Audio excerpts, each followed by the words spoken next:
smell that? You smell that? That fresh cut grass coming out of Dove Valley? We're finally here, boys. Training camp has started. The Broncos season is inching closer and closer. And the Denver Broncos and the Boys of Fall are back. Welcome, everybody, to another edition of the Mainly Broncos podcast. Make sure you guys hit the subscribe button for the MHRT Network page, as well as the Mainly Broncos YouTube page. So two different YouTube channels, so make sure you hit the subscribe button.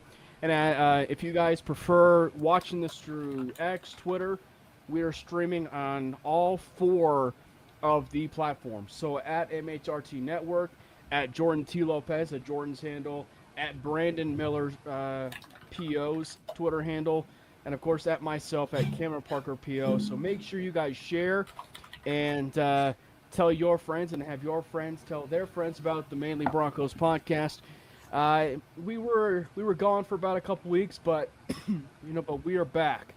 So thank you guys so much for sticking with us and sticking with the MHRT network. So boys, how we doing? We'll start with you, Brendan. You good? I'm good, man. I'm ready for some games to actually start happening here, and ready to get some news and see some more one-handed catches from Jordan's boy that came to us via Pat Bryant. Yeah. I mean, I'm sure there's going to be some Pat Bryant one-handed catches as well, which Jordan, just avert your eyes. But no, that Waddle catch was crazy. So I'm already hyped for getting into training camp. Just after 2 days and seeing that, it's like we got one. Yeah. Yeah, football season couldn't come at a better time. I mean, watching these clips now, getting back into the football season, and just having Jalen Waddle on the team is so good. So kind of take us through all the emotions. I mean, we finally made it. Through. We got all the little bit of the doldrums of that off season, but we're finally here. We are finally here, getting the chance to talk some football. Maybe get a little bit too amped up now with training camp around the corner, trying to believe every little detail of training camp. Yeah, I mean, this is what we wait for, to be honest. I mean, now with every single clip, every single note that comes out from the media and these pressers, I mean, we're going to overreact. We're going to do what everybody does across the league, but this is one of the best parts. The only unfortunate thing, though, is the injuries, which I'm hoping the Broncos do not get that injury bug, which other teams are already getting day one, which sucks. But for the most part, the Broncos have been healthy for the past couple of years in training camp, and knock on wood, that stays the same. Yeah, Brandon. I'm excited to see specifically like what this offense is going to look like with a new play caller. Which obviously we're not going to get too much into the details of that yet until we start to get into actual games. But specifically, I'm really wanting to see a tight end emerge in some way, shape, or form and actually be a legitimate weapon. Like, that's what I'm going to be focusing on. Don't care who it is. Probably not going to be Caleb Lohner because he wasn't out there yet again. Shocker. But that's like my number one. Excuse me, starting to choke on air there. That's like my number one watch that I'm paying attention to is, what becomes of that lingering tight end question that to me is the biggest remaining hole as far as weapons on this offense outside of just, not entirely knowing what the running game is going to look like with some new bodies there. But yeah, tight end. Well, we'll get to the passing questions. I'm sure Jordan will have some things to say, of course, about Mr. Pat Bryant. So yeah, we'll talk about that. Also, Chase, what's up? Hopefully, Ahmad Hudson becomes a Nebraska Cornhusker during this stream, so that you'll see my live reaction about it. And Sleeper Ghost bitches. Yeah, I probably will overreact to all the training camp, all the training camp hype. All I know is right now we are going to be undefeated and win the Super Bowl. So Correct. So, all right. So for anybody that may have been tuning into this show like a couple weeks back or a handful of weeks back, we did do a training camp preview or kind of did a little bit of a look as far as some of the training camp battles and stuff like that. This particular show will be kind of a bit of a regurgitated, uh, topic, if you will. And a lot of that is just because the training camp is fresh. It is brand new. It just began yesterday, but we know that starting tomorrow, it'll be the very first day for fans and for fan reaction.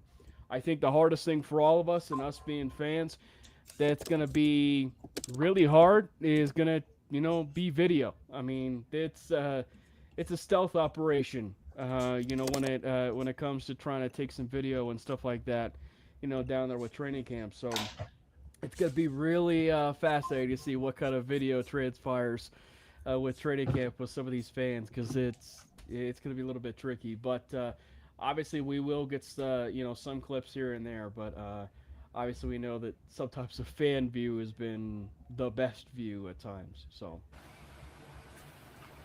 well, I'm sure we'll get there eventually, but I know it's probably not going to be happening yet, which is a little bit of a bummer. But Yeah.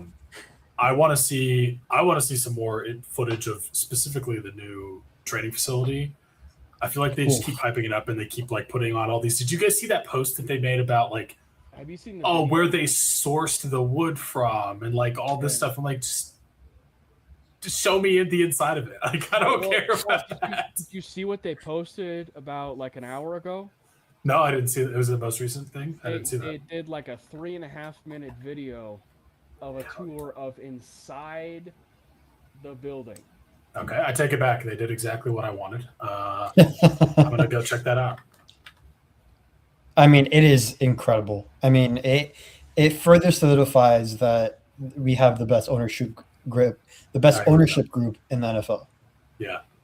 I this is sick. Sorry, go ahead. I will say this: if that is any sort of expectation for what to expect, when it comes to the stadium, Yeah. the Broncos are kind of going to be outdoing themselves when it comes to,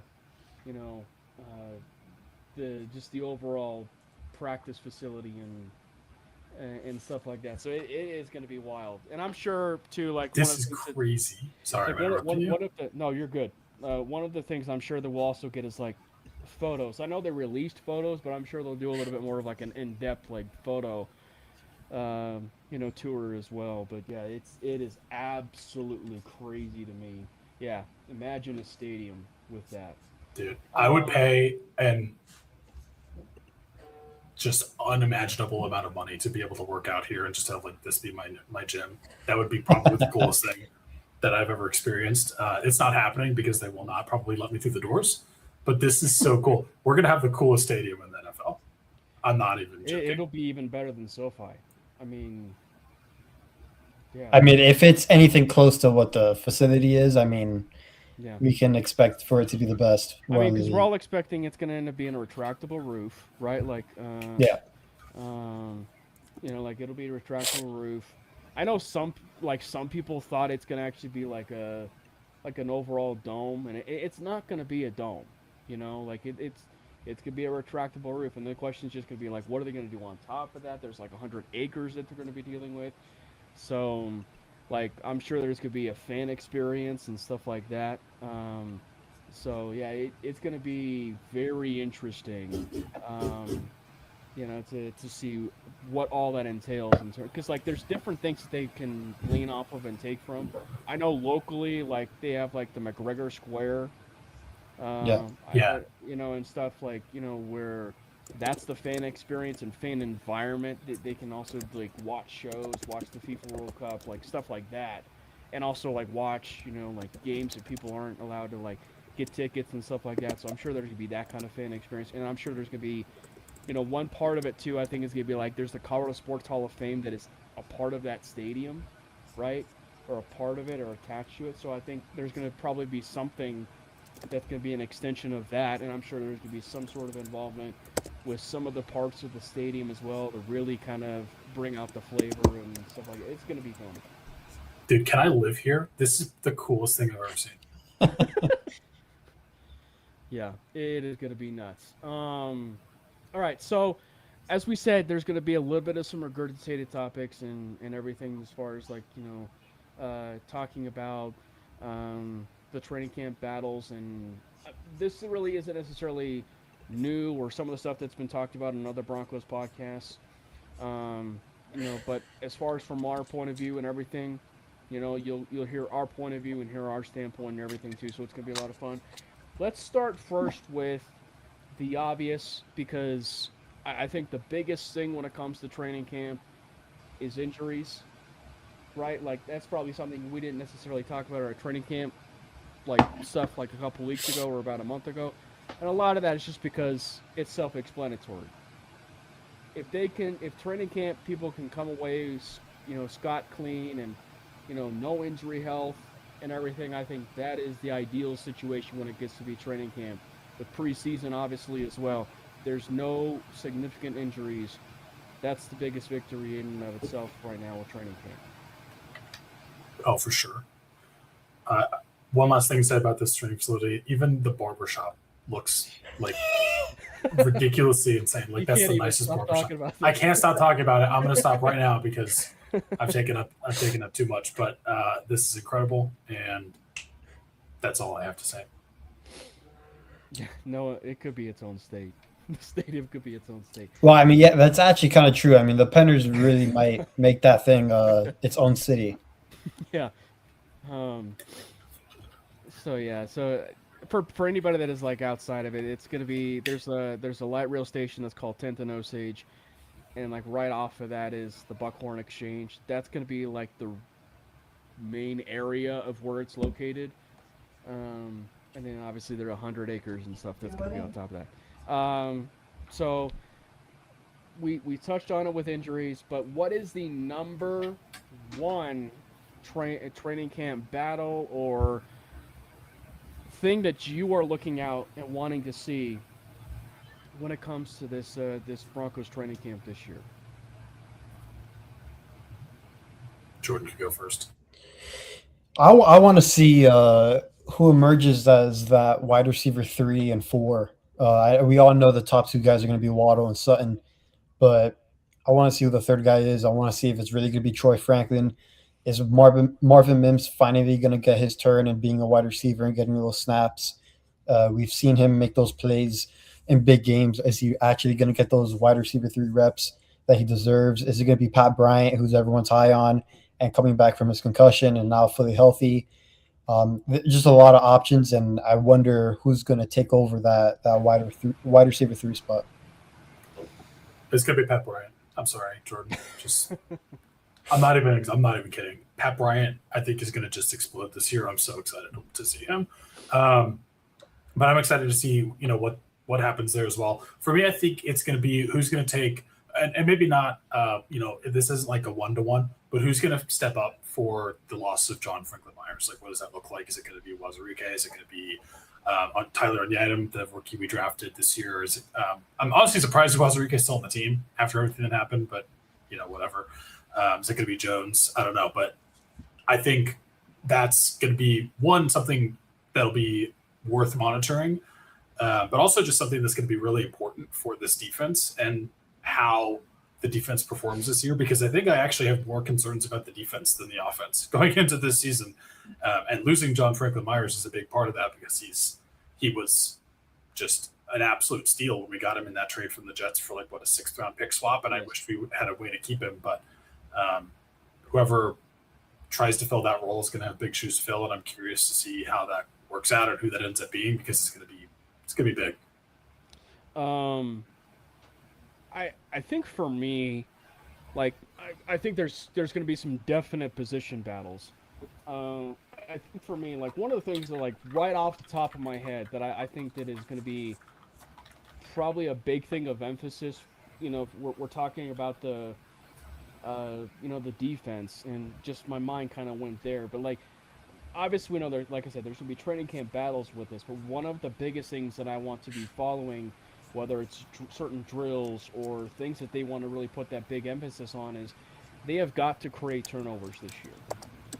And so, if one of the things that I like to see is, can this defense really kind of take that next step of forcing turnovers and creating those extra opportunities for, for the defense? Because I will say, obviously, it was a very putrid and very poor, AFC Championship game. But the one thing that I will say, and obviously they faced Trey Lance and stuff like that, but one of the things uh, that really happened from that moment, if you will, which was Week 18, was you started to see a bit of a trend of turning the ball over and causing turnovers in that game, right?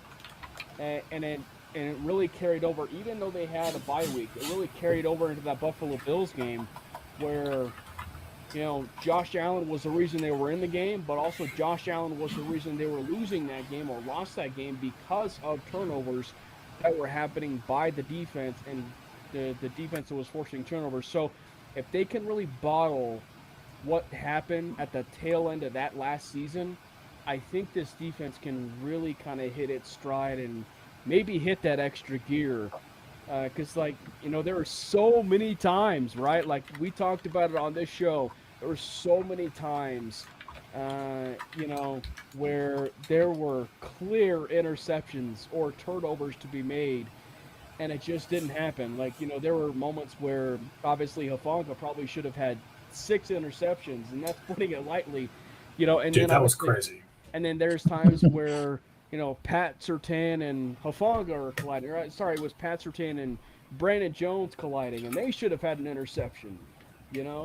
So it's just it's that's like I said. There's gonna be some training camp battles we'll discuss here too, but I'm very interested in how they're gonna be creating some of these turnovers here in this training camp and obviously in the regular season.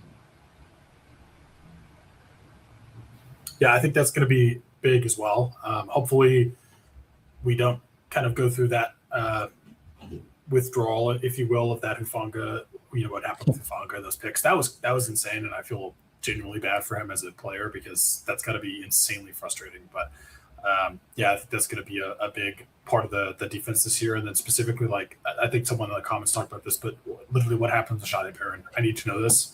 Yeah. I need to know where he's playing. Is he playing? Is he starting? Well, he'll be playing. The question is, I mean, he's going to be playing, but is he starting? That's why I changed the word in there, just because I think it's a little weird that going into this upcoming season, you still don't really know what you're doing with someone that you invested a fairly high draft capital in, and I don't know. It's just a little funky, and I would like to see that pay off, even if it's I'm not expecting him to be PS2, right? That's crazy, but if he can be solid and contribute well, and maybe even be a future replacement for one of our other defensive backs that might or might not stay around. I'm not even going to name names because who knows honestly who it would be at this point because there's a couple options there. But if he can live up at least a little bit to where we drafted him and be a functional starter, I'll be happy. But I just want to see that happen first, and I haven't seen much of anything yet. So that'll be another big thing to watch for me personally, just in training camp and then also throughout preseason and into the beginning of the regular season. Is what is that? What does that look like, and where is he playing? Jordan. Yeah, I just wonder where how that's all going to play out, especially with Jade Barron. I mean, at least we don't have the turnover wounds that the Jets have when they didn't catch a single interception. At least we have caught interceptions, but I just wonder how that whole situation is going to play out because of, at least in my opinion and what I'm looking for, if Jade Barron doesn't have a specific role coming into the season, I don't know, it's just going to be weird within that secondary room because you drafted this guy with the first round pick last year and he's supposed to be somebody special. Yeah, he hasn't seen the field quite consistently. There's going to be some real questions that need to be answered, and hopefully it's this training camp. Yeah, and one of the things we've talked about is the idea of him being a little bit of a Swiss Army knife, if you will, but being a little bit more of a prevalent Swiss Army knife. You know, Yeah. and I think that it's going to be very interesting. You're not going to get the full, like the full idea of like what in terms of like you're gonna see with Baron, like the clear cut role, because I think that the idea is probably him still to be that Swiss Army. It's just the lengths of the where it's gonna go to, right? Because like you're still gonna have Riley Moss there, at least at this point. You're gonna have J Mac there, so if you can just really at this point buy into this idea of him playing a little bit more of the Joker role. There's that term, on the defensive side of the ball. I think that that's I think that's probably your at least right now the ideal bet, unless Riley Moss really plays his butt off when it comes to this particular year, and a team really kind of forks over some nice little trade capital. Maybe you have something where Barron can be that player that's going to be playing on the outside, or something that I think is a really nice envision for him, maybe for a future, is we don't know what the plans are necessarily. We haven't really heard anything in terms of an extension with Brandon Jones. They should extend him, but we know that Jade Barron is a very instinctual player, very smart player. So safety, I think, is another one of those positions where he can just really slide right in and be a really good safety if by chance they decided to move off of Brandon Jones. So it's just, but what I'm talking about there is like forecasting of the future, not really, like the here and now. So if you can really kind of find something that's a nice niche and a nice role for Barron in this particular like training camp, I think that's going to be truly, truly ideal for him. Go ahead, Jordan or Brandon. You can go, Brent. I was just going to say I literally agree with everything you said. That's why it's going to be such a big, I think, focus for me personally is what does this look like for because who knows with Riley Moss? Like, I don't know if Riley Moss is going to continue to be on this team after this year. That's the biggest question mark for me. And I think right now I'm leaning towards no, unless he does something to like drastically turn around. And I'm not even saying it was entirely his fault, because there was a lot of those penalties he had last year where it was kind of ticky-tacky and they were just piling on. And it was just like, well, this is the guy that you need to watch because he's going to do something shady and get a some early hands in. There were definitely some calls that were questionable at best, but I don't know if he's going to continue to be on this team. So we need to have some kind of replacement. One of the comments that is in here is not Broncos related news, but it's something that's probably at least worth talking about. You talked about John Franklin Myers, earlier, Brandon, but Megadon mentions trade for yes. I Man, would. That's I totally definitely. do it. Yeah, I definitely would. Yeah, I would do that in a heartbeat. Do I think that has any likelihood of happening? Man, I don't know. I don't know if that would be possible. I don't know what the asking price would be on him. I think I saw somewhere someone said like a second and a fourth or something. I might be completely wrong, but I would strongly consider doing that if I was the GM of this team. I think that just shores up one of the last remaining holes that I would say you have on defense. I think I would again do that in a second. I don't know if it's going to happen, but that would be crazy. Some are speculating a first round pick. I mean, that's what I would think, but there's some things because he's like, you're gonna have to pay him though. So I don't think that's why the price is going to be high. He's 31, so he's not. If he was 27, different story. He's certainly not going to get the Jalen Carter money. No. No. But if you can get somewhere upwards between the 25s to the maybe even the 30 for a 31-year-old, I think that's probably going to be your ideal price range. I think you can get him for like a conditional third. If I'm being honest, really? I can turn into a second. Yeah, because the big part about that trade is that you're gonna have to extend him, and he's gonna ask for big money. Of his deal, so for sure. Yeah. There's been some speculation about the Raiders. Obviously, I don't see that. It just doesn't. Yeah, really I don't see that either.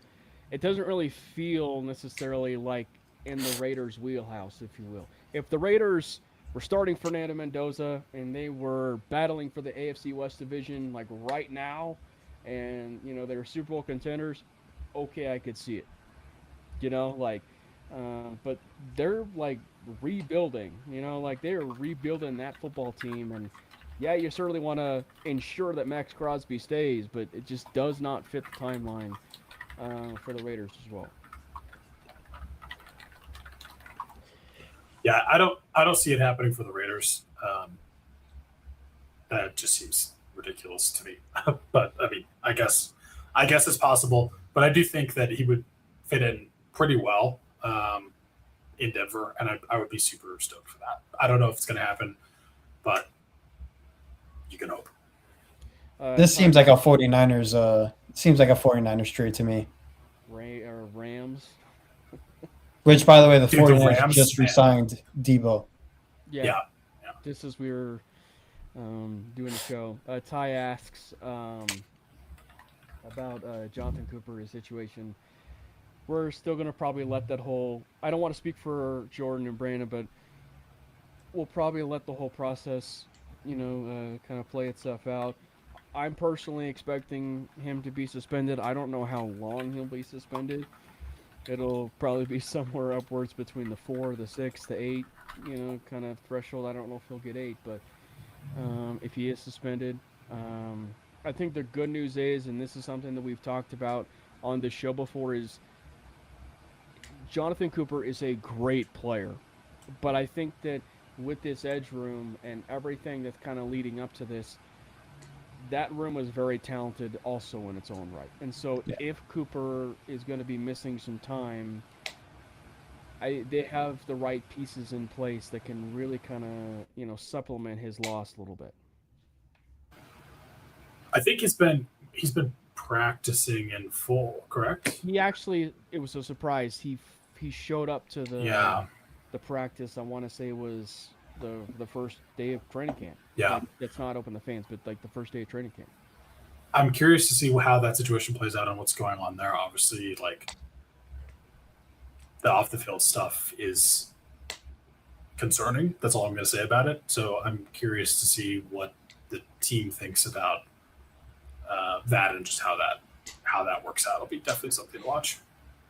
Yeah, I mean we're gonna let it play out. What I thought was interesting though is that Sean Payne publicly came out and said that not only him but the team, the ownership group, like they're all behind Cooper. So I think that's a good sign. Whether they're feeling good about the case or whether he's done the right work to get himself mentally ready and right.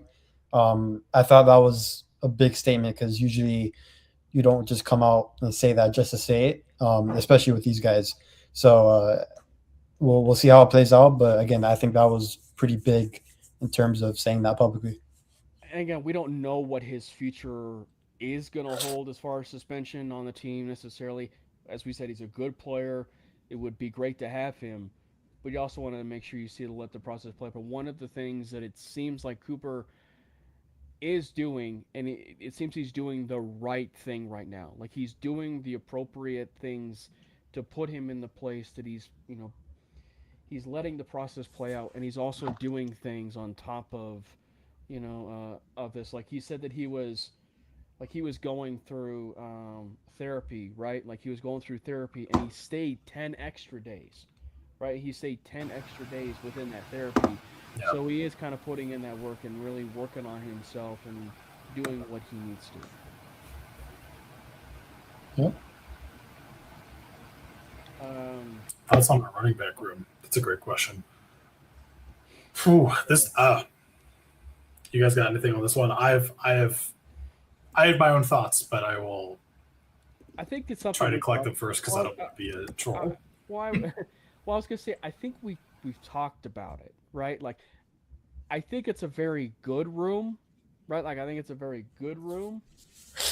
Um, but it's one where, frankly, it's a conversation we'll have. I think with a lot of these, and this is health, right? And I think it's the ceiling. I think can be relatively high, right? but it's just one with the health of the room. Where can it take you? And if you can finally get a nice blend of where things are with J.K. Dobbins in the room, I think there's a nice little identity for you with that running back room where you can probably take it. Yeah. My only concern is I love J.K. Dobbins, but expecting him to be healthy for the full season is probably just not going to happen. And then how do you continue to utilize RJ Harvey? Because he had a great rookie year. He performed very well in the touchdown department, but I don't know if he's just not what you get from him is not what you get from J.K. Dobbins, and there's a reason that the running game struggled going into the second half of the year and into the postseason after we lost Dobbins. And I think that I'm hoping Jonah Coleman gets more of a expanded role, and it's not just like a three-headed, monster or backfield. I mean, obviously it's going to be, but that in the sense of like you're just seeing guys rotating in and out like every couple snaps. Like I really think you need to commit to the run game and take some pressure off of Bo, because that was one of the biggest things to me that was a weakness in the offense last year was we just couldn't run the ball. Like J.K. Dobbins did a good job when he was healthy, and then when we lost him, we still couldn't run the ball. It was just even worse. But Dobbins had some good runs. So I think you're going to need to figure out how do you want to utilize RJ Harvey and how you're going to get Jonah Coleman in. I mean, there's a reason that we took Jonah Coleman after taking RJ Harvey in the second round last year, which was definitely higher than I think a lot of people thought he would go. But it's just kind of interesting because he's good on the goal line and he's good in the passing game, but he's still needs to improve on specifically his between the tackles work. And I think that'll be another big thing to look at actually this training camp and going into preseason in the first few weeks. It's like, has he gotten better there? And if he has, and we don't have to feel like we need to rely on J.K. Dobbins and Jonah Coleman, shows up well, like I'm going to feel a lot better about the running back room. But I think it's just a question mark with a little bit of a injury concern.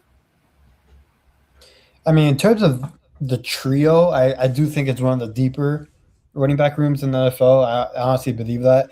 I have high expectations for Jonah Coleman. Even as a rookie, I do think that he's going to have an impact on winning this year. The RJ Harvey discourse on social media is a bit weird. Obviously, his production last year, like how Brendan said, like his touchdowns were great in his rookie year, but there's still people that are a bit like skeptical about his game, and some are rightfully criticized, and others are just, in my opinion, at least a little bit overblown. Um, I do think J.K. Dobbins is going to be a bit healthier this season because due to the depth at running back, I do think he's not going to carry such a heavy load for in that running back room. They are going to alternate.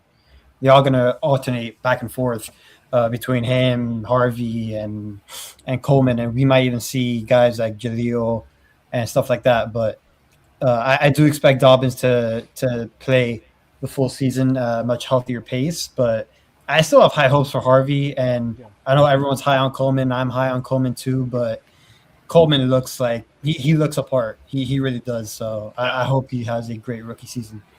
No, that's a great point about spelling J.K. Dobbins a little bit more, and him maybe having a little bit less wear and tear, and potentially is able to be healthy for longer. That's a good point.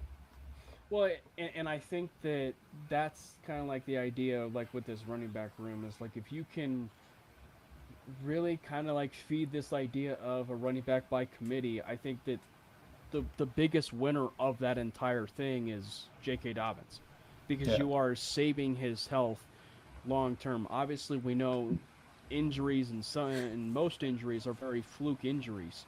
We also know that there are trends, and if you are a injury prone, if you will, or a player that gets injured a fair amount, sometimes that's just a label you are always labeled as. And at least for his career, like that is just something that Dobbins has had to deal with, and I think that for that running game, if they really can really feed into this idea of a running back by committee, I really do think that they will really benefit from it. And I think that the other idea of like one of the reasons why I'm expecting a little bit more balance on that idea is, well, if Jonah Coleman is going to be assuming the Tyler Bidet role, the Tyler Bidet role is a relatively low bar that is going to be passed by Jonah Coleman. When you think of 141 yards rushing for Tyler Bidet, in 2025, and on top of that, him being, and him being the 2 minute, back, if you will, like the pass protecting back and everything. So I think that's going to be like one of the biggest things that I'm going to be looking forward to. As far as like the extensions of this, I think the running game, I think you'll see a little bit more feature in the passing game. So I think that you'll see obviously RJ Harvey in that capacity because he's probably one of the better receiving backs on the team. But I think you will see obviously J.K. Dobbins in the passing game, and I think it's an area where I think Jonah Coleman, can really lean into that because I think that's a trait that not a lot of people would talk all that much of when it comes to his training. Did you have a fan on? Yeah, I had a fan. I didn't think it was that bad, but man, my office gets hot. Sorry. Because it's like 90. It's still 90 degrees. Well, because it was either that or the fact that Jordan's a Miami Hurricane fan. That too. We got a big commitment tomorrow. If I start sweating, I might turn it back on. My bad. No, it's all good. I totally lost the plot there for a second. What were you saying? I got distracted. We were talking about the running game still. Oh, the running game still, yeah. Yeah. I do think, again, like you said, the Bidet bar is not a high one to clear, but I'm hyped for Jonah Coleman. I think he's going to be a great back for us. I just think I would love to see. I think it's a fine line personally because like having three good running backs is like not a bad thing by any means, but I do think if you are, rotating guys in and out too frequently, like you don't really get into a good rhythm, right? Which obviously like the coaching staff knows so much more, has forgotten more than I'll ever know. But that's just my concern with having three backs, especially if it's like they kind of have overlapping skill sets, which is a good thing, but it's like, how are you going to use them? And then are you just going to do that thing where you kind of, every other play you're bringing guys in and swapping it out? Because I feel like that was a criticism actually of Sean Payton a couple of years ago and what he was doing with the offense. So I'm curious to see how that looks. Well, but obviously it's going to be different play caller. So and I will say that's the thing I was going to lean into now, because like obviously one of the other big storylines that's not a training camp battle, but like one of the biggest news stories that is also probably one of the big NFL news stories is Sean Payton's not going to be having the play calling, at least on the initial part of this season. He can take it back whenever he wants to, but Davis Webb will be calling plays, right? Like Davis Webb will be calling plays, and there is a possibility. Now, is it a great possibility due to the fact of really wanting to lean into the possibility of this running game?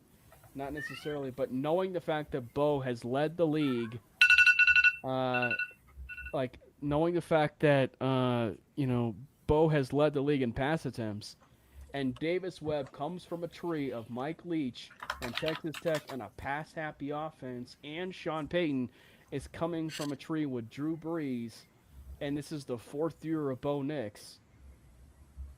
There's at least something where we could see a little bit of more of an aerial attack again with Bo and all these weapons in the wide receiver game. So, yes, it is not great if you're going to be feeding a little bit more into the pass happiness and extensions of the running game, which are screens. But like it does make you wonder of like what is going to end up being this true identity of the football team. I really hope the Bo does not lead the league in passing attempts again. I don't think that's my cat hoping to come into the office. I don't let him in here. He wants to be on the pod. Cables. He literally will chew the cable to my mic and you won't hear me. Like he'll just disconnect it. That explains why you cut him. Sorry about that one. Honestly, I would be surprised. I had to put like a little cable protector thing on all the cables coming from my computer. It's crazy. Wow. Yeah. But go ahead if you were gonna say something, Jordan. No, I mean Davis Webb. Listen, I'm ecstatic that he's calling the plays, but I mean he couldn't have a worse start to the season, opening up in Kansas City, and then following it up with the toughest 6 game stretch that I don't know we've seen in a while. I mean that our 6 game stretch at the beginning of the season is It's rough. absolutely brutal. So I actually think it's actually number one or number two in the league for the first 6 games. Yeah. So yeah, first time play caller and you get thrown to the wolves like that. I mean, I think he's built for it. Obviously, he's gonna have Sean Payton helping him out. It's not like Sean's gonna just leave him out to dry. I'm pretty sure Sean's gonna be there every day, helping him out, giving him his 2 cents and what he would do and stuff like that, and just kind of guiding him in the right direction. But I have all the faith in the world in Davis Webb, and I actually found it quite interesting that they were talking about how if if the Broncos are struggling, week 2, week 3, is Sean going to quickly pull the trigger and get that play calling duties back, or is he going to let Davis Webb kind of go through the grind and kind of learn on the move? But I think it's going to be a great partnership between the play calling of Davis Webb and Bo. I think they're going to be on the same page. And the one that I'm really, really excited for, and I actually wouldn't say excited, I'm actually going to say the one that I'm very interested in seeing if it helps him out more, if it's going to be Evan Ingram. That's Davis Webb's guy. And if we ever need a tight end to step up, it needs to be this year. I'll believe when I see it. No, me too. Me too. I'm in that same boat.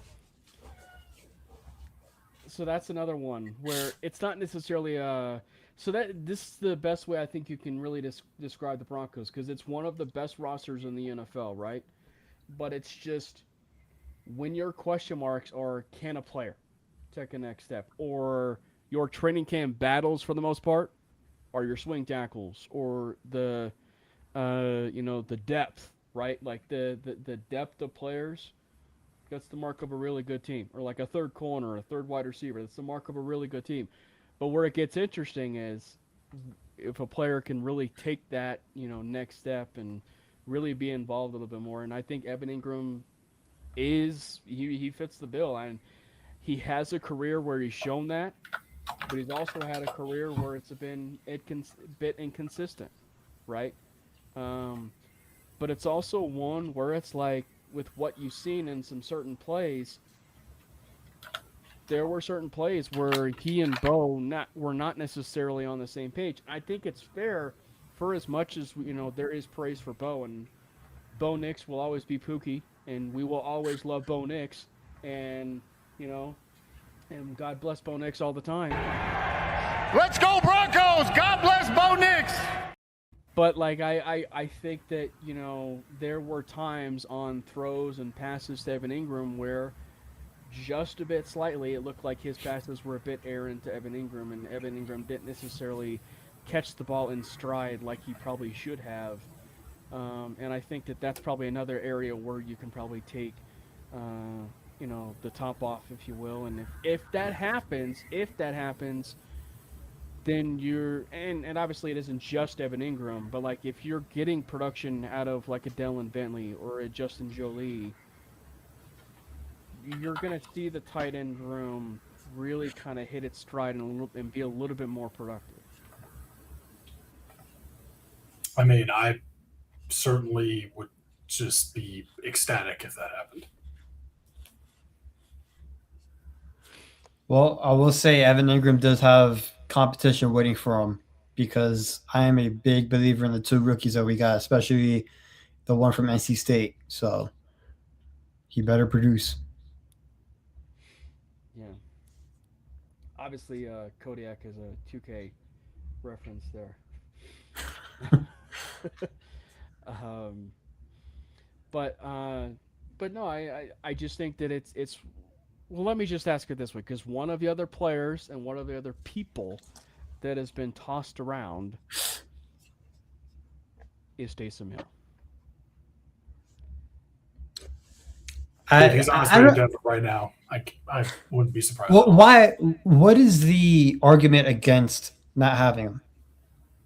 Are you asking me? Considering I just tweeted yesterday, the answer is No, because I've seen a lot of people, quite frankly, on social media say that we don't want Taysom Hill, and I I don't know. Maybe I'm not getting something, but Let, I would take him. since I am outnumbered, and Brandon, and Brandon's okay with it. Obviously, you're okay with it. I'm okay Why with it. I don't understand it, but I'm okay with it mostly. feed me the ideas of why Taysom Hill would make sense? He knows the system, and he's actually shown that he's can be a legitimate weapon, which is more than pretty much, anyone else in the tight end room has done. It's that simple for me. Jordan. I mean, I'm a piggyback off of Brandon there. I mean, he will provide depth in that tight end room. He knows the offense. He's very familiar with Sean Payton, as we all know. And I think he brings an element to the offensive unpredictability that we can probably use in big time games. I mean, we've seen him be that, I don't know if you want to call it that wildcat guy, because he is technically a quarterback, but a running back and a tight. I mean, he's everything. But I think having that on your team makes a difference, and it makes the opposing defense continue to question certain looks and formations and disguise, like all of it. Like I think it's a no brainer if I'm being quite honest about the Taysom Hill to the Broncos. I don't think he's going to cost that much, and he provides much needed depth, and he's quite reliable. I don't know. For me, it's like there's the thing you can't ignore, and that's his age. Like he is 35 Yes. years old, and they did add 2 tight ends in this draft right now that I'm very positive they want to at least see a future, with Dallin Bentley and Justin Jolie. So, and who knows? Like, there's also the advantage of the one part I could probably be swayed with is the red zone, and that is the relatively big area the Broncos do need to work on, is red zone, right? And Taysom Hill would be one of the better options you could probably lean with, but That's a good point. I don't know. Like it feels like if you really want to be in this vein of developing some of the players that are on your roster, like the 2 players that you just drafted in Jolie and Bentley, I would want to feed into that. Now, where I am very interested in this idea is Taysom Hill being added to the staff, like in him being added to the staff and really adding this knowledge of Sean Payton, being another soundboard, if you will, for specifically that tight end room, right? Like for specifically that tight end room, and if you can be that soundboard and be that type of person for that, I think there's no better person you would want to actually talk shop with than Taysom Hill and everything that Sean Payton has kind of taught him all those years. I do love that idea. More so than him being a player, even though I do think he can give you something. He is going to be 36 years old next month. That causes its own So the other idea problems. is, hear me out, Ellinger's a bit of an athlete, right? Like a relatively decent athlete. What if you turn Ellinger into your version of Taysom Hill? I think there's a reason there's only one Taysom Hill, but they can try. There's technically there is actually one other person who's also a Taysom Hill, but he's doing work right now. He's doing broadcast work. He's not in the league right now, and that would be Tim Tebow. Sure. Hey, I will. I love Tim Tebow, but I don't know if I would say he's there. I mean, he's not in the league for a reason, but Yeah. but Tim Tebow is the Swift. No, that's fair. Tim Tebow was the OG Taysom Hill. Yes. I will say, I listening to Rap Sheet, I think it was today or yesterday, he did mention that he doesn't know if Taysom Hill's gonna retire or play another year. So I do think retirement is a real thing for Taysom Hill. I just want him to be a Bronco in some capacity. I like the coach idea. I really do. I feel like he's like a Sean Payton hard-nosed guy anyway as a coach too, and I would like him as a player too. I know, and I do understand the developmental side of it with Jolie and Bentley. Yeah. But if you are going to, or if you're really in a win now mode, and let's say Evan Ingram is having another year that he had last year, that means you're going to rely on a rookie to step up, which again has its pros and cons, but I think I would rather have someone like a veteran like a Taysom Hill, which I know I'm completely and they Atkins are Taysom Hill. I mean, I'm completely like not even mentioning Adam Troutman because we all know that's Sean's guy, but we all know that we need a real threat as a tight end. Here's the question. Since we're on this tight end conversation. Do you actually believe the tight end room, or do you believe there will be a tight end? It doesn't have to be Evan Ingram. It doesn't have to be, but is there a tight end that you actually believe in? If you're going to be staking a claim right now of like this tight end will actually take a bit of a next step in 2026, and if you're a betting man, who would that tight end be? Personally, I think the only option that kind of even exists is Justin Jolie. I don't know about the only though. Okay, I mean, okay, that's fair. To me, I think that's the most likely option. I don't know. I think he's. You think because it's? Do you think it's Dallin Bentley? Is that No. I'm saying I think Evan Ingram feels like low hanging fruit. I don't know about that. There's a reason that I said originally had started out by saying the only option is Justin Jolie. Is I just don't know if Evan Ingram has it in him anymore. I agree, but with the career and everything we've seen, I mean he can. Yeah, he can prove me wrong. That's what I'm going to say about that. He can prove me wrong. I do like Bentley, but I think it's probably going to be Jolie. I know it's low hanging fruit, but I'm going to go with Evan Ingram just because of the play calling switch and his connection with Davis Webb. I know we have to see it to believe it. I'm one of those guys, but I do believe that chemistry between him and Webb and that's really going to pay a big dividends.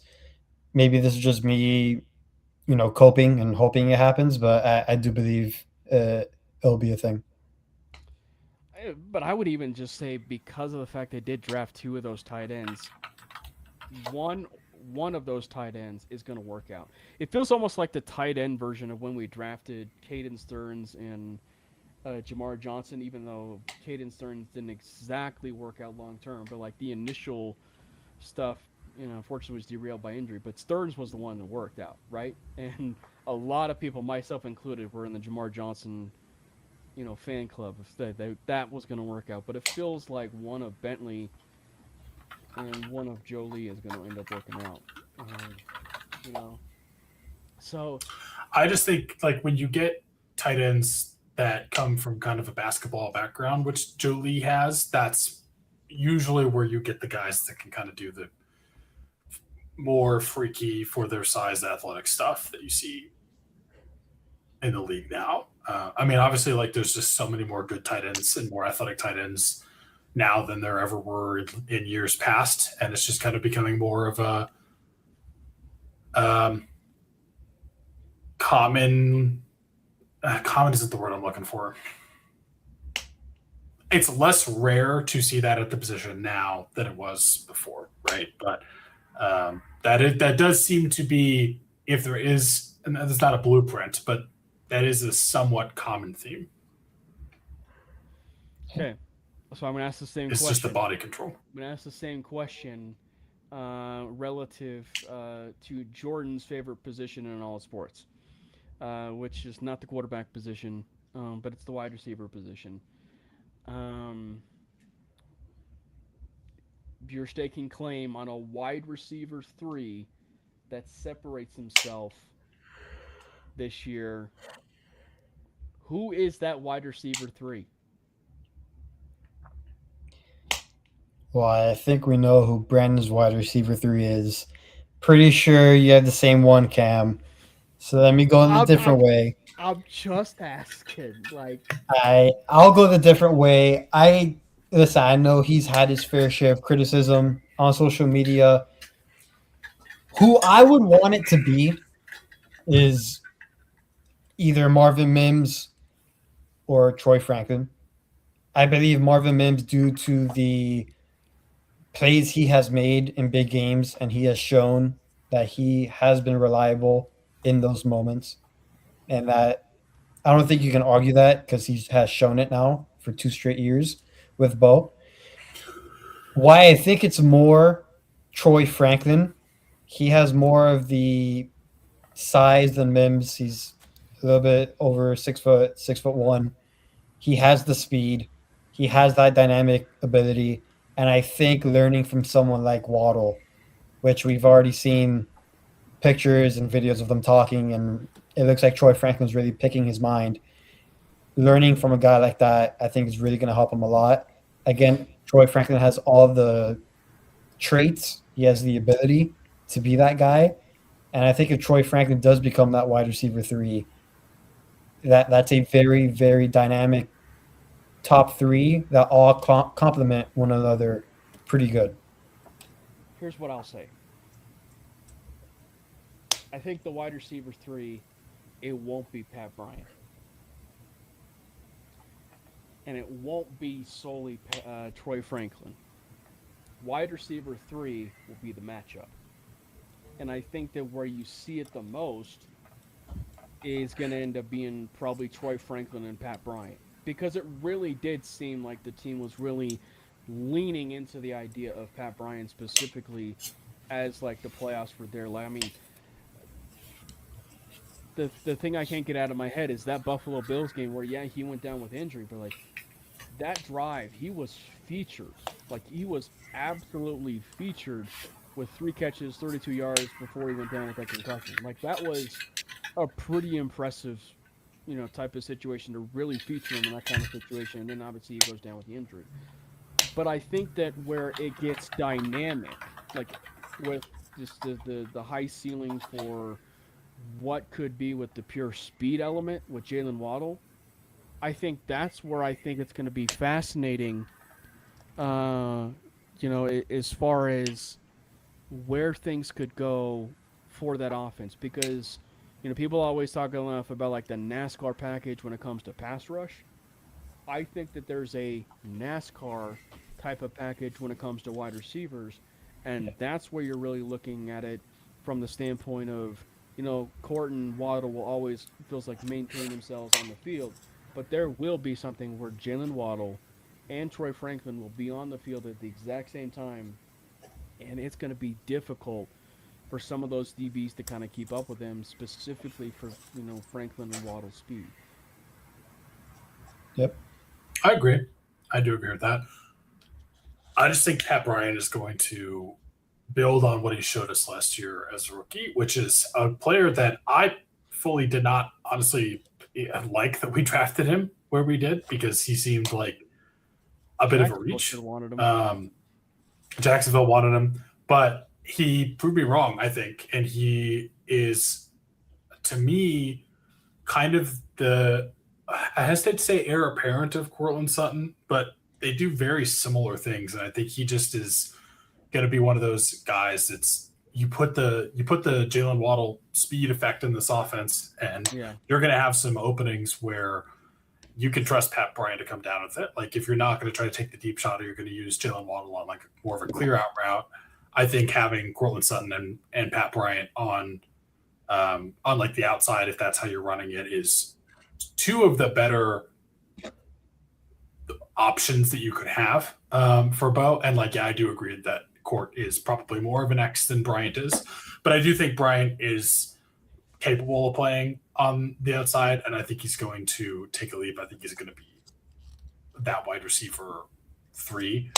But I don't think it's going to be like, a massive difference. Like, I think they're still definitely going to be utilizing Franklin a lot. They're still going to be utilizing Mims. I think it's going to be more of like a 3A, 3B situation, but I just am excited to see what Pat Bryant does. A to C, if you will. Or A to C, yeah.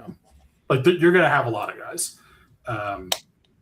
It's going to be, exciting to see the depth that we have there. So, because like now suddenly when you have Jalen Waddle and you have an actual one, everything that previously looked like, I don't know, like, what is this wide receiver room? You got Cortland Sutton, and then like you got some guys and they're good, but they're young and they're unproven. And now it's like you got your 1, you got your 2, and then it's just everything else is depth. Like, you throw that in there, and we have one of the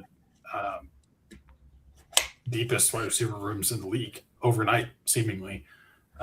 So I'm excited to see what that looks like. Joshua W8083 asks, where do you guys rank Bo Nix realistically? He said he's saying right now he's about the 13th best quarterback in the league right now over Jalen. Obviously, we said it before. We know that Bo Nix is number 1 in our hearts. Let's go Broncos! God bless Bo Nix! But realistically, where would you guys put him? He did move up, by the way. He did move up in the NFL Top 100 to 59, ranked higher, than Lamar Jackson. We're going to really let that one sit for a bit. And then obviously he was ranked 64th last year. And so it just, once you kind of saw it at that point, he was ranked at that point about the top 12th, if you will, and 13th, if you will, ranked quarterback in the National Football League. I think that's exactly where he's been placed this year. And also knowing the fact of where Joe Burrow was ranked as of right now, as well. So I just think that it's one where it seems like they really do value him high. But I will say this. This is something that we've said. Obviously, I personally don't put so much stock into, the NFL Top 100. But I think the one part I think that I will absolutely love with the NFL Top 100, specifically when it comes to Bo Nix, because the overall, just the overall talk about him is crazy. When you hear the players talk about him and how much they love Bo Nix, that's where it really rings true compared to some of these other annoying pundits that are out there talking about Bo and how he's a top 28 quarterback when it comes to National Football League. I think top 14, 15 is totally fair. Anywhere kind of in that range. I think, to me, the thing that is, I don't want to say odd, but I'm a little surprised at how highly I've seen specifically Caleb Williams ranked, and I think that's kind of throwing it off a little bit. In like the rankings you see put out there, I think top 15 for me is how I would put him. Like, I'd probably put him at like 14. He's kind of right around like Baker Mayfield and probably Jalen Hurts. But I do think that when you look at it in the span of that class, for me, I think it's goes Drake May, then Bo, then Jay Daniels is hard because he was injured. Caleb Williams, I love him. I think he's good, but I'm so confused because he's had some insane plays. Yeah. He made throws that's like, holy crap! Like, he's prime Russ right now. He's like, I don't know who else makes that throw other than maybe Patrick Mahomes. Like, that's what you get sometimes with Caleb Williams, but then you'll also get absolute just boneheaded, Yeah. atrocious decisions. Yeah. Some of the worst picks. Like he'll throw like 86 yards in 3 quarters. Like I'm just so confused. But he's like the perfect Jekyll and Hyde. And I know we're talking about Bo's ranking, but I think that where you see him ranked in a lot of people's rankings I think he gets pushed down because Caleb Williams is usually always ranked higher than him because a lot of people see Caleb as like a top 10 quarterback. And I guess I get it. Like he has some just ridiculous talent and throws that he's put out there, but he also just puts out, I don't even know what to call it sometimes. I don't know. It's kind of interesting, but I think like I put him around 14. Yeah, I think realistically he falls between that 12, 13, 14 range. I mean, I can have him as high as 10 and I can have him as low as 15. So I think he's around that range. I think too many people put too much hype into some other quarterbacks that I don't understand the hype, if I'm being quite honest. But I think there's obviously like the 5 to like 7 quarterbacks that you can say like, yeah, obviously as of right now, Bo's not better than them. But then there's some question marks where you can lean Bo, especially with what he has been dealt in terms of his weapons. The first 2 years, he had to lead the team in rushing for so many games. Like there's a lot of factors that go into this. So I will say this, and you know, and obviously Josh, I know you're a Patriots fan, and Drake was undoubtedly worthy to be to be an MVP candidate, you know. But I will say it's interesting when you look at the class, you look at that quarterback class. It's an interesting argument because it's an interesting argument to say, is Bo Nix the best quarterback out of that class right now? And the argument could say that he is when you look at the fact that he's been the most consistent quarterback from 2024 to 2025, right? You know, like I think it's a very interesting one. Like Jaden probably played a bit of a tier or close to or right on par with Bo, right, for Rookie of the Year. I think he was right on par together, he and Jaden, for that Rookie of the Year. But then obviously May has the MVP type of year, you know, and everything like that. So it's just like it's a very interesting one where it's like you look at it from a consistent standpoint, there's probably not been a quarterback that has been more consistent than Bo. And obviously there's Caleb, who had such a down year his rookie year, and then it takes off, you know, in 2025, and a lot of that was Ben Johnson helping him out too. But like, Bo might be the most consistent of that QB class. I mean, a lot of people will start throwing tantrums right now if you said that on Twitter, but it is what it is. I mean, a lot of people love to, and this is the best part. Like the contradiction's so funny. They'll say that Bo has, you know, this offensive line that's so great and stuff like that. Yet it's the same offensive line that Russell Wilson had, and he took all those sacks. And then it's the same offensive line where Jarrett Stidham played behind, and it looked like they couldn't block anything. And then now Bo has them, and Bo has done phenomenal with them. And then in the Bills playoff game, he's without wide receiver 2. He's without wide receiver 3, and he does what he does against the Buffalo Bills and the reigning MVP. So I don't know. The discourse around it is so funny. So yeah, I do think Bo makes the offensive line look better than it is. And they're full stop. And it's a great offensive line.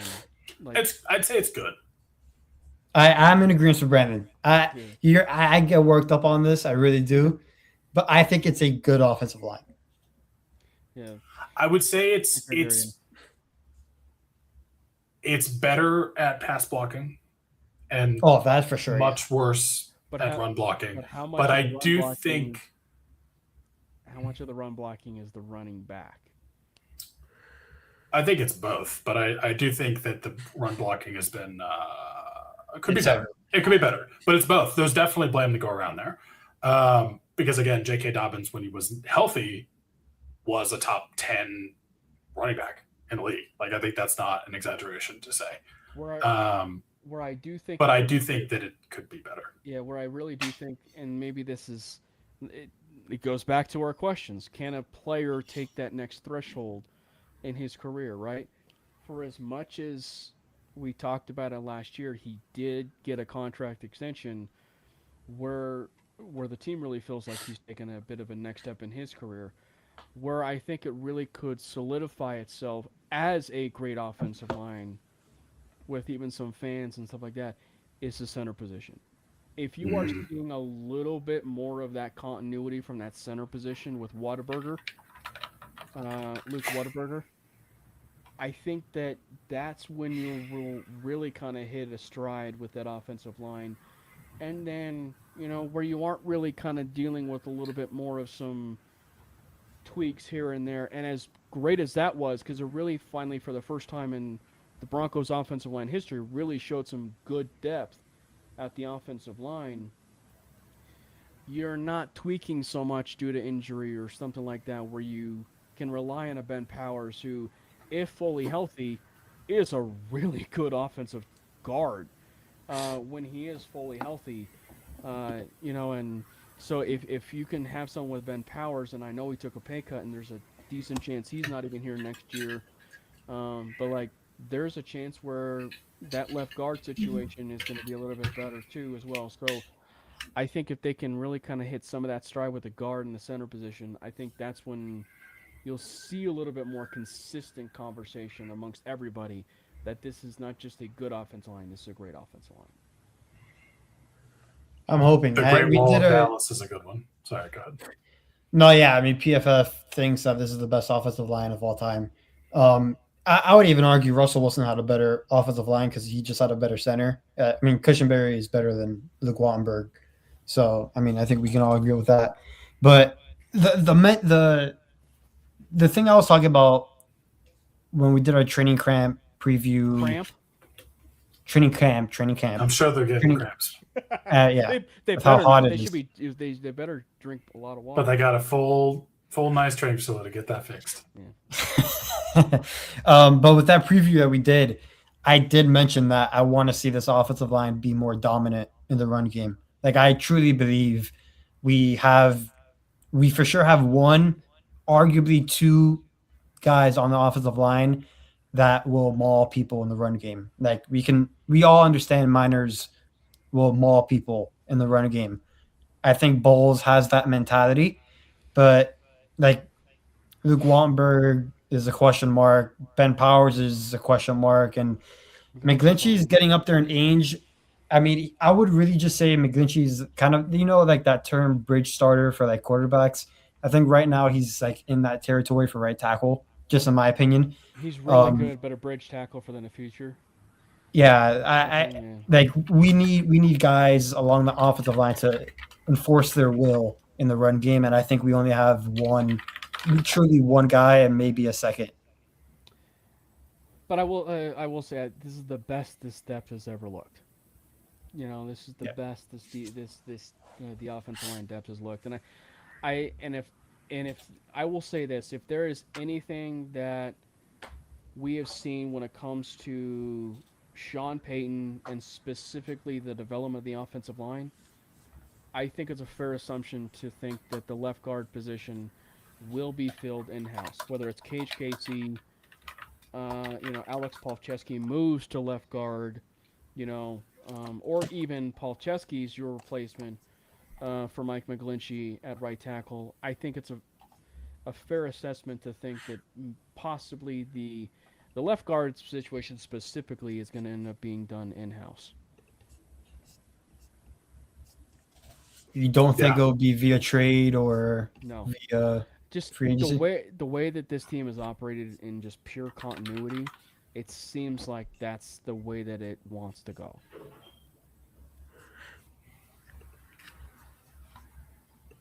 Brandon? We'll see. I mean, I do think that the center position is by far the biggest weak link, in my opinion, and the guard is kind of a distant second. But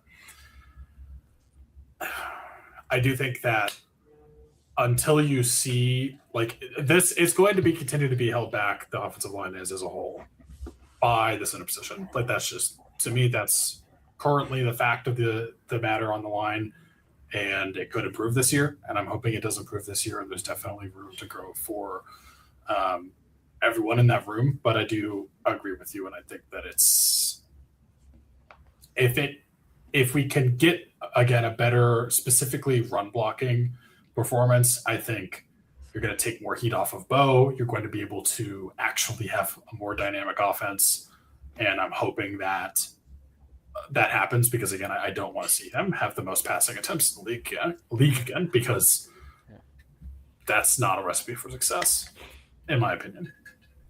Even though the Saints won a Super Bowl with it that way, I don't know if it's necessarily the best. I agree, it's the best recipe. But that was also with a Hall of Famer. Yeah. Any other questions, concerns, or things that maybe not a lot of people have talked about that you guys are maybe looking forward with training camp? Whether it's something that you're looking out for, something maybe that really hasn't been said that's kind of been on your mind, if you will, that's not been talked about.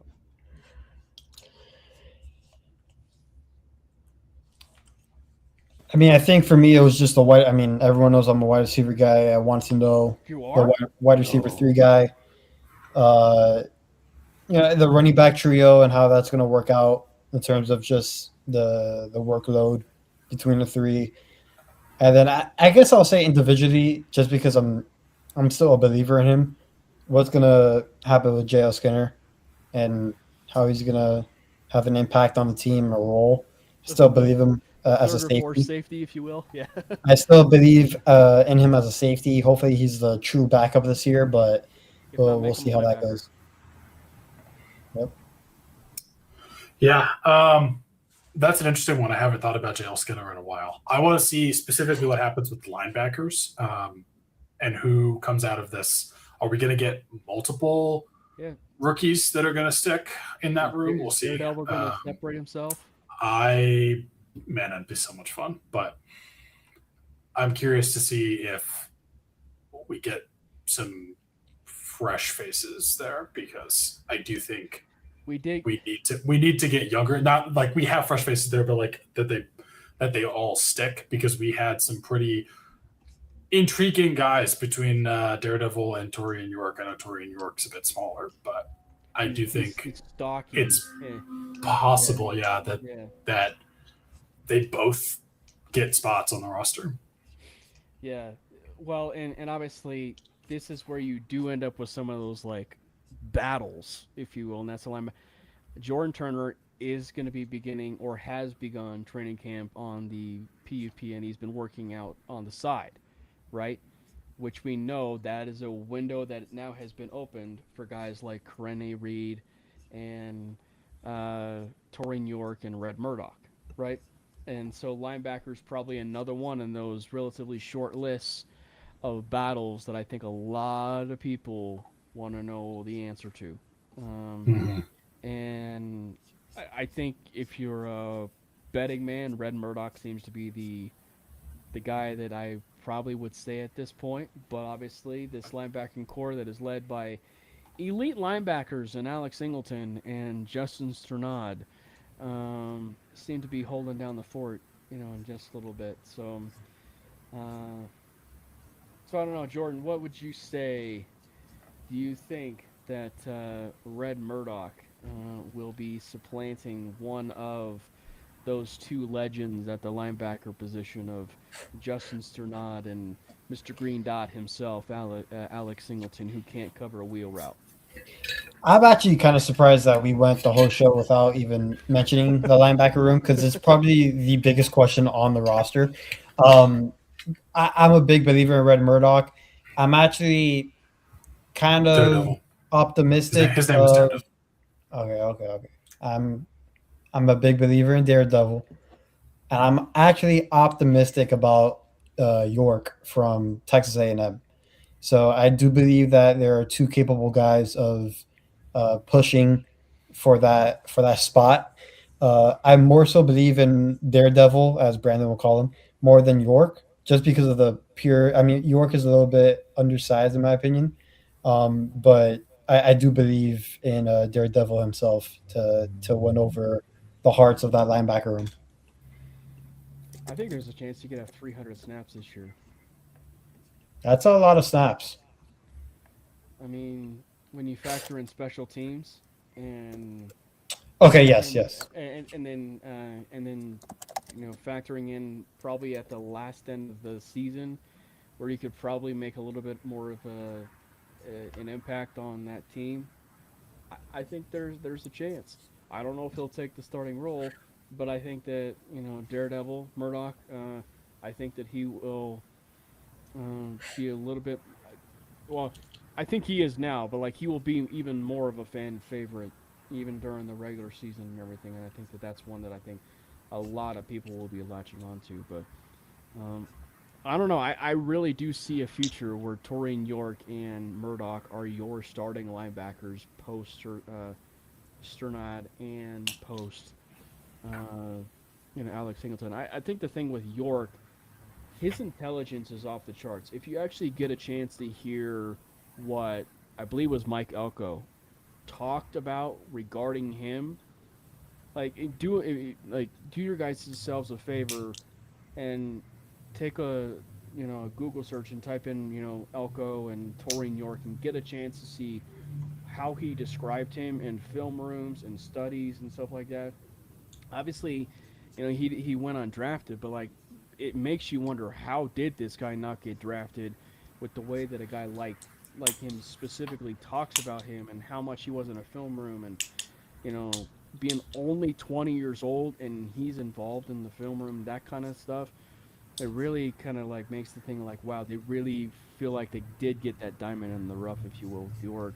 So I think there's a very real chance the Broncos have not just one but multiple undrafted free agents that are on that at the very least practice squad. Yep. So Yeah. so I guess to round this out, there's another conversation that I know Bronco fans like to have this conversation with, and this has been a standard that has been set since really the Rod Smith era, obviously, but it really kind of became prevalent and more popular when it was the John Elway tenure, right? Of guys like C.J. Anderson and Chris Harris Jr. and those type of players, and even Brandon Marshall, right? Like Brandon Marshall, the linebacker, went undrafted, but then he was signed by the Broncos, from the Jacksonville Jaguars. Tim Patrick is another one, one in the long line of undrafted players. So, not counting Torian York because we just talked about him.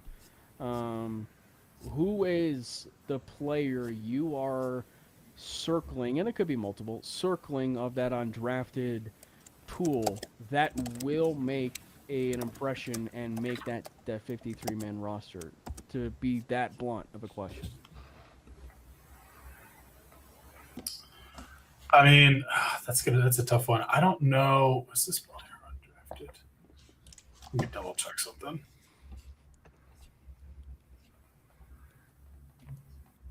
George, if you have, you can go first.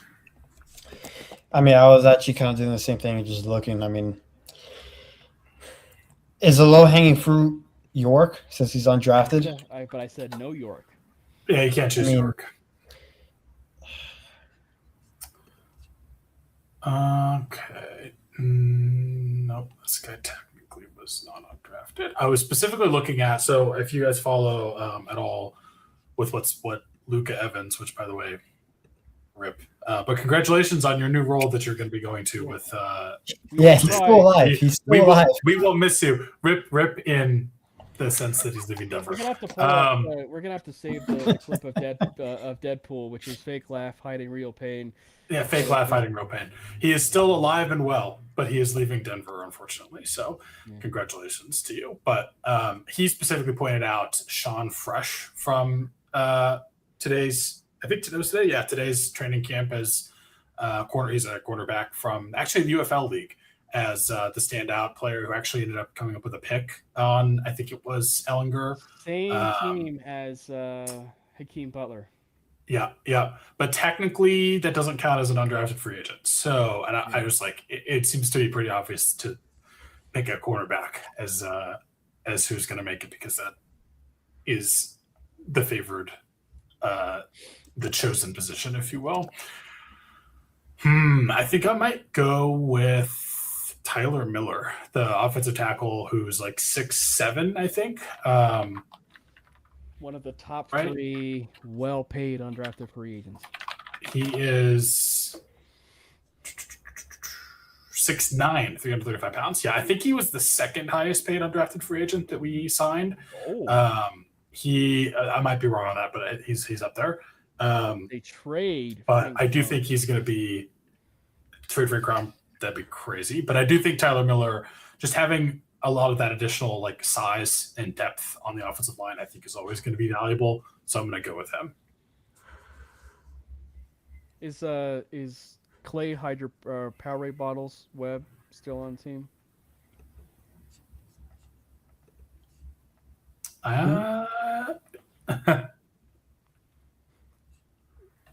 Don't do a Google search about Clay Webb and Powerade. Oh, yes. I know. Refuse to answer on the basis that I don't want to. Of course, that's right around Cameron's alley. I like actually that pick, not just because Brandon said it, but I do like offensive linemen that are very, very large. Like Tyler Miller, 6'9" is no joke. Maybe it's just because the Miami Hurricanes in me, which is just big offensive linemen. I'm just kind of used to it, but I do like that. I don't like the idea of maybe trading Frank Crum if Tyler Miller makes it. I like the idea of keeping both. I think there's a way to keep both of them. But yeah, I'll go with Tyler Miller. I like that. I was gonna say Cameron Ross, the wide receiver, but I just think our wide receiver Say room my right now is too name. deep. Just say Cameron. No. I do hope, for what it's worth, I do hope Sean Fresh sticks around and balls out, because that's just such a sick name to me for a cornerback. Fresh. He is a fresh name. He's a fresh new face, literally.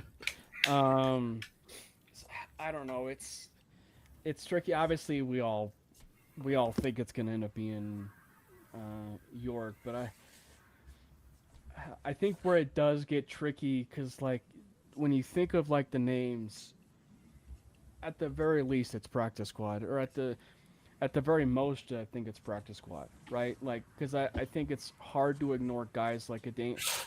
I hate to say it this way, but just like guys like Dane Key and Dasan McCullough, guys that have actual ties to the Broncos roster, but also like there's the family ties of Dasan McCullough to Sean Payton. When McCullough was there, his dad was with Sean Payton like the very first year when he was a rookie, right?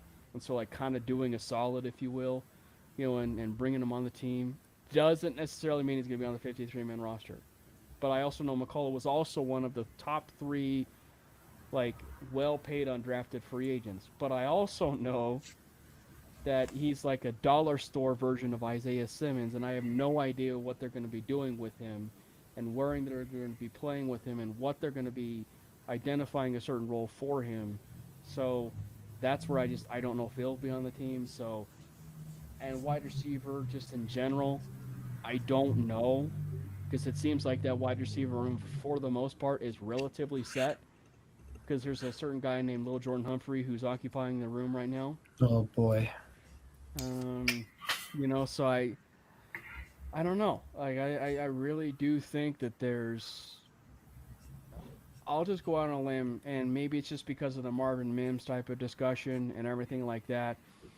But I just think that Colby Katzis, if you will, might be one.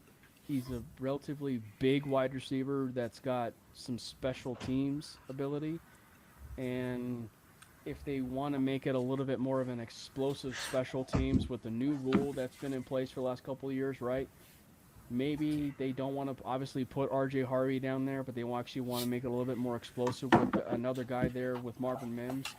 I think Colby Katzis could be that kind of guy.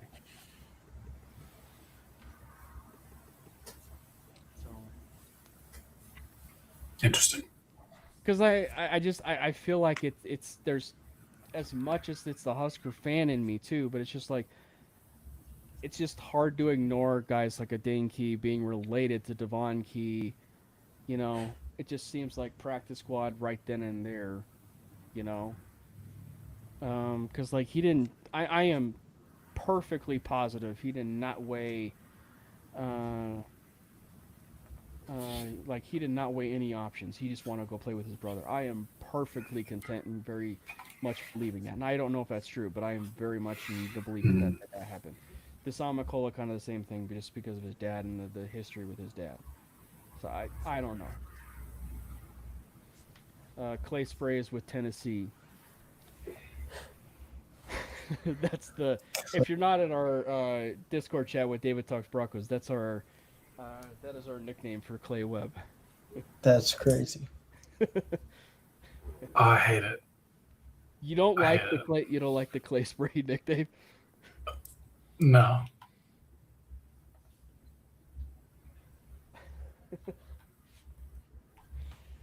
I guess yeah. If you're gonna, Tyler Miller's probably another one of those best bets, if you will. But yeah, Tyler Miller might be low hanging fruit, but I think he's gonna be a good depth piece for sure.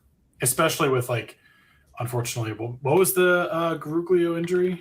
Was it like ACL or something? That was he's like also on the pup list. Something with the knee. Yeah, it was something with his knee though. Oh, it is his ACL. Wow, that sucks. Well, that was from last year. No, there was something else. And he injured it like the second or third preseason game.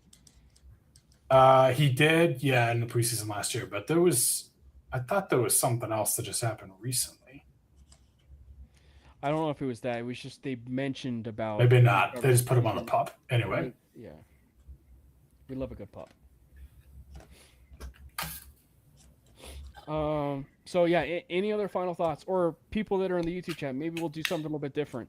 I know we're going a little bit long, but maybe people that are in the chat, do you have questions for us about training camp or stuff that we didn't actually target or anything that we didn't touch on? Like I see Kodiak in the chat. We didn't touch on the fact that Nate Atkins is occupying this roster. So is there a for Kodak, is there a Nate Atkins question that is, in there, or is there some sort of question, from the people of like training camp related questions and stuff like that? So, if there are, feel free to fire them away. But do you guys have anything else?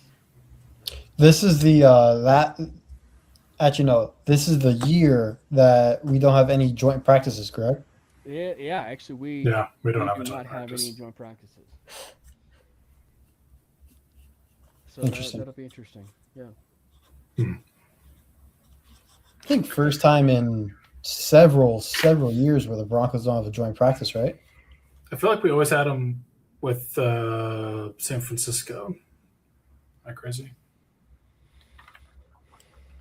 But I know like almost every year that I can remember, at least, there's been joint practices almost every year, right?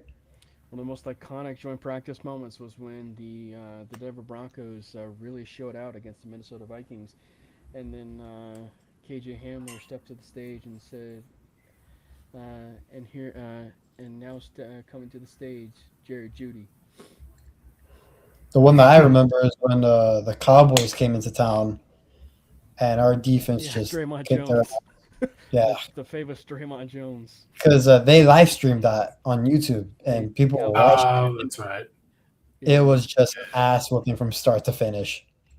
Yeah, there was a really famous Cowboys offensive lineman too that got whipped by Draymond. I mean, I think at the time Nick Benito was hurt, and he was I don't think Benito was there. Was it Benito? Someone. Okay, then someone was on the field that was hurt. Oh, actually, you know who it was? No, I don't know if it was Randy Gregory. It was somebody. Someone was hurt. A defensive lineman was hurt, and I vividly remember him going onto the field and just going absolutely berserk. and he It wasn't definitely even in was some pads. Randy Gregory. I gotta find out, but yeah, it was just hilarious. But we all know about the famous Trayvon Jones picture that's just rolling around with the Oh offensive line. yeah. Yeah. Yeah. So. Oh, of course. Before we leave, Sean Payton will be present for the Drew Brees Hall of Fame ceremony, so he will miss 1 day of practice. Next week. That was a cool video. For that very cool video. Thought the players hated Sean Payton. Um, but so yeah, really cool video. And if you guys are really big on Madden rankings, the Denver Broncos are apparently the fourth best team in Madden, but yet they don't have a single player except for Pat Surtain included in the top 10. And Pat Surtain is not even ranked 99 overall after even a defensive player of the year in his belt and stuff like that, and not That's ranked ahead insane. of Christian Gonzalez. Oh yeah, it's nuts. No safety in the top 10.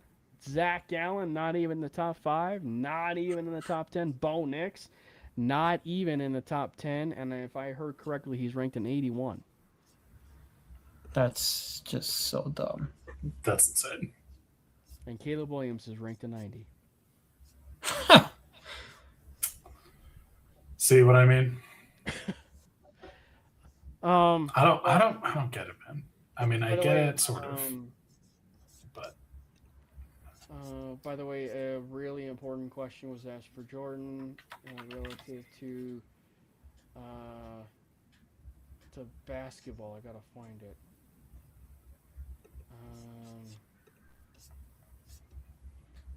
Does Jordan play 2K? Yes, I do. Now this upcoming year, am I gonna play 2K? I don't know because the NBA has broke me, so I don't know if I'm gonna play 2K. I'm probably am, but yeah, I'm not the biggest fan of the NBA right now. What was gee, that? I wonder why. Yeah. Yeah, why is that? Is there a certain player trade that happened to the Philadelphia 76ers? Yeah, the CBA is so dumb. It would be so funny if the 76ers just weren't good this year. Like, Weren't I don't Be know. awesome. I could see. I'm not saying it's gonna happen, but I feel like they're like that super team meme where they seem like they're crazy on paper and then they're actually not as good. Yeah. And Cody, I did guess it right. I do have. He's 7'2" though. I haven't played Park in I want to say like 4 months Park or Rec? or Rec. Because I was gonna say Kodiak and I will play Rec every now and again. Yeah, but I have uninstalled that game for a while just because the NBA has pissed me off. So What I will tell you, Kodiak, this is on record, and he said it on the show. Not in those words, but Jordan has come out and said that he is a sweat at Madden when Yes. the time is right. yes, that I am. So, yeah. I will admit. But yeah, other than that, I think that'll do it. So one thing I will say is now that training camp is in full swing, expect mainly Broncos to be a little bit more of a weekly thing. Now, we aren't going to be doing 2-week, hiatuses, if you will, or obviously it's all predicated on our personal lives and everything, but we aren't planning to do, 2-week hiatuses, 3-week hiatuses now because we actually have Broncos stuff to talk about. We have Broncos stuff to talk about of them in shorts and underwear on the football field and practice and news and, and I hope they're not playing in their underwear, by the way. But we are finally going to be getting Broncos news, and the boys of fall are back. And we at Mainly Broncos are going to be getting you guys covered. MHRT Network is going to be getting you covered. And if you guys did not get a chance to hear, but MHRT Network is paring down. And we are paring down, and we are only going to, starting next week, we're going to be ending our hiatus with some a little bit more in focus on 5280 and Broncos Buzz and mainly Broncos. And of course, when the season starts, it'll be the neighborhood. So it's going to be an exciting time for the network. And of course, mainly Broncos and all during the season. So thank you guys so much for tuning in. Make sure you follow the boys, Brandon Miller, PO, Jordan T. Lopez, myself, and Cameron Parker, PO. And thank you to everybody that chimed in the chat. Kodiak Broncos, another good content creator in the Broncos community. Make sure you check him out. He does great stuff over there on the Talk of Tick, which is TikTok. He also posts great stuff on X, specifically in the training camp era, because he will post stuff from his iPhone 4 that you actually have to decipher, like a Where's Waldo type of picture. So make sure you tune into that. Obviously, Darian was in here. Make sure you tune into what Darian's been doing over there on TikTok, as well as some of the short form stuff that he's been doing. I want to thank Joshua for hopping in. I know he's a Patriots fan, but thanks for hopping in. I see you, Chase, as well. So thank you so much for hopping in. I saw some other people, Gares, I saw on here. Obviously, Josh Sherman, the proud owner of our short form for mainly Broncos, was on here as well. Ty Walden, of course, just a bunch of guys who deserve credit for everything here tonight. Obviously, Nick Beckwith, Visor Payton was on here. Thank you guys, for hopping in. And so we'll see you guys next week for another episode of the Mainly Broncos podcast. And of course, God bless Bo Nix. Let's go Broncos! God bless Bo Nix! Fast lane when I pass in the street, bag of money in the passenger seat. Tempo's been asking for me on the road from the west to the east. Way up, I might never come down, cause the